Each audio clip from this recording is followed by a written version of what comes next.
taking a look at the iPhone 13 Pro. So this video is a little bit different than my typical unboxings because I have actually been using this phone for several days now. So I didn't actually just get this phone. I've actually been using it since Thursday.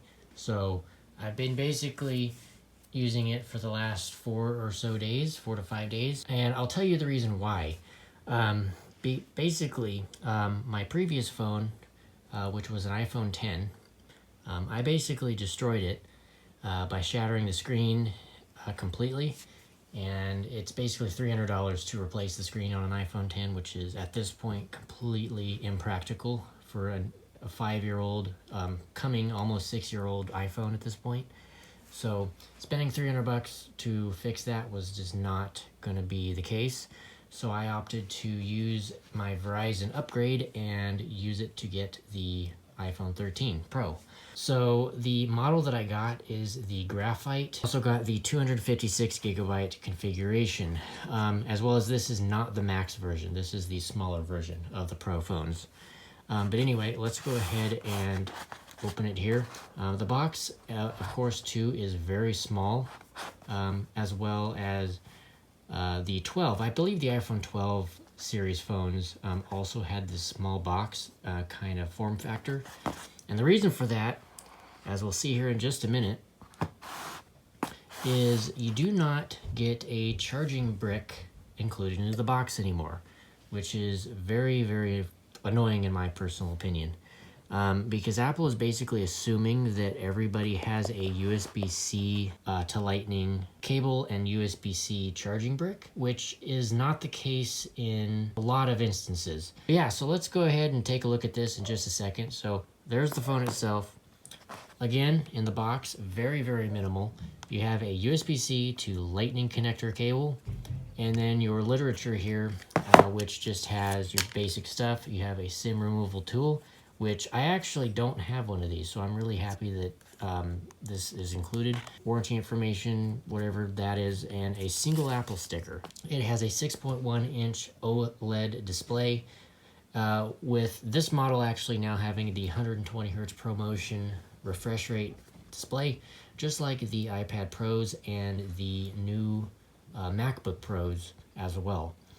So that is something, and I actually noticed that immediately. Since I was coming from an iPhone 10 and upgrading to this phone, the 120 Hz display was immediately noticeable. I mean, it is amazing at how noticeable it is compared to a 60 Hz display. So on the outside here, we have a brand new design compared to that of previous generations. So we have the squared off design edges on the sides here, and then the screen on the front, and then the back panel is completely flat. So this is basically a design very reminiscent of that of the iPhone 5 and 5S from many, many years ago. So I really actually love this design, and I was super happy to see the iPhone 5 and 5S design come back with the iPhone 12 series.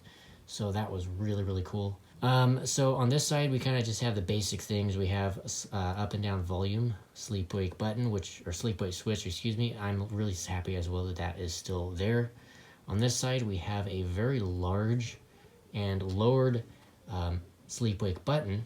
And this actually vibrate switch. Sorry, not the sleep wake. What am I saying? Anyway, yeah, so sleep wake button on this side, again, much larger and much lower down, so it's easier to press with your thumb when holding it one hand. Then we have a bunch of various antenna bands going around the side of the phone. We have one there, one at the top, a couple at the bottom. Basically just to give some good reception. And then below that we have a 5G window, basically, to allow the 5G capability to work. And yes, this phone does have 5G capability, just like the iPhone 12 series. And it does support all of the versions of 5G. So you have the standard, and then you have the millimeter wave as ultra wideband, in this case for the Verizon phone. Then as well, moving to the back, we have our centered Apple logo, the frosted glass back, which I absolutely love. It is such a neat texture.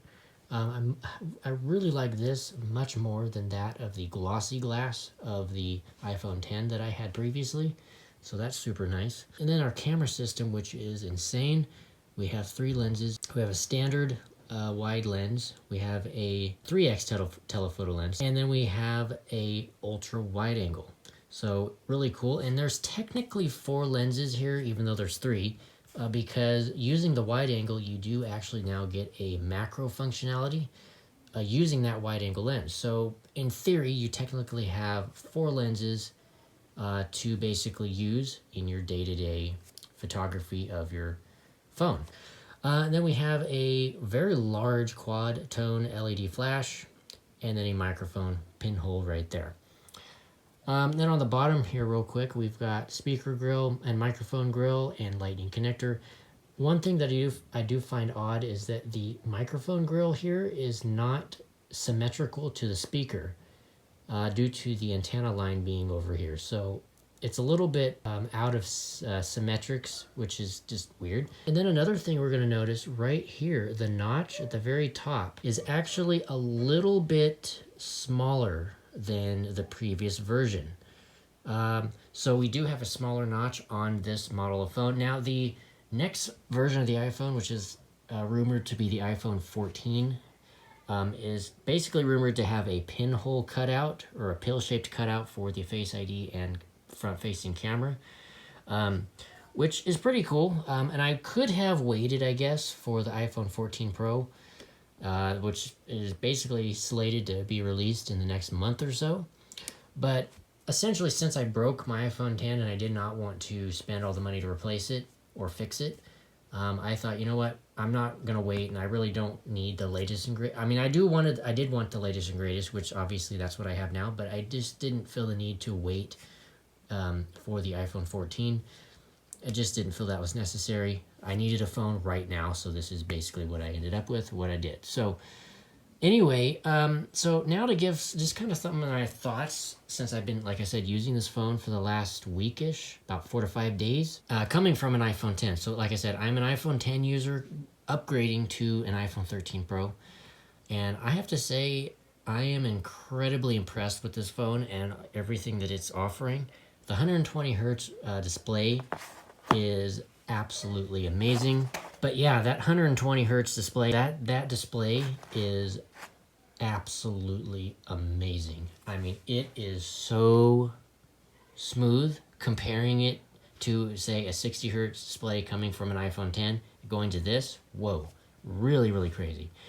And then going back to using a 60 hertz display after using the 120, I just can't. I'm sorry. It's just after using this, going back to 60 hertz is just, it looks blurry now for some reason. I mean, my eyes actually see a 60 hertz display, and it looks blurry when I'm swiping around. It's sad, but it's true. But yeah, so, and then the speed of this phone is also really crazy. My iPhone 10 was actually starting to slow down on iOS 15.6.1.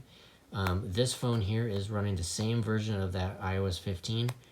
And I have to say, there are no stutters, no slowdowns, no hiccups or glitches. My iPhone 10, it was, when I would open or close an app, there would be a little bit of a hiccup or a stutter. And when I go to the multitasking, there would be this weird kind of stuttery glitch that I noticed, which I did not notice when I was running iOS 14. So iOS 15, for some reason, did something to the iPhone 10 that slowed it down a little bit. So I don't really understand that. But on this the 13 Pro phone here, I did not notice that. So it has to do something with, I guess, the processing power, because obviously those problems are not happening in the newest, latest, and greatest iPhone, which is good, because it shouldn't, because it has the fastest processor with the A15 chip in it. It also has 6 gigs of RAM, which is another thing that I noticed immediately, because the iPhone 10 has 3 gigs of RAM, so this basically doubles it to 6. And what I noticed immediately is that I can have multiple apps running in the background and be able to go back to them at any point in time and have it still remember my place where I was, where I had last left off. So that is something that I really noticed and really, really appreciated, because again, on the iPhone 10, after a few apps, I would close the app and reload it, which got really annoying after a while. So this is nice to see, and a really nice upgrade to have here. Another thing that I noticed, obviously the camera quality, because I had been, like I said, using an iPhone 10 for effectively the last, let's see, 5 years, because the iPhone 10 came out in 2017. So going from the camera system on that to then this, I basically was speechless, because the image quality that you get out of this camera system is, I mean, it's ridiculous at how good it is. When you use all 3 lenses and the processing and the HDR capabilities and everything, I mean, it is so good. I mean, I can't even explain it really. It's just amazingly good at how good the quality is, comparing it to the iPhone 10. The noise reduction and the noise level is so much lower. The sharpness is so much better, but it's not overly sharp. Now, I do have to say that in some photos, in certain lighting conditions, for some reason, the 13 Pro's camera system does have a tendency to over-process the image to the point that it looks like a water painting or a watercolor painting. I don't know how to explain it really, but sometimes the images look real blotchy and very overly smoothed, I guess, with noise reduction and over-processing. So it does have a tendency to do that I did notice, whereas my iPhone 10 did not do that. But for the majority of the photos that I take with this, they are absolutely superb. Same thing goes for the video. The video is absolutely fantastic using these camera lenses, especially if you're using the 4K 60 FPS. Oh my gosh, that is just, whoa. That my reaction, all I can say is wow. Whoa, wow, whatever you want to say. But yeah, so, and then the front-facing camera being now a 12 megapixel, it also takes incredible FaceTime calls, as well as if you're just going to take a picture of yourself or a group photo or something. The quality with that is also insanely improved.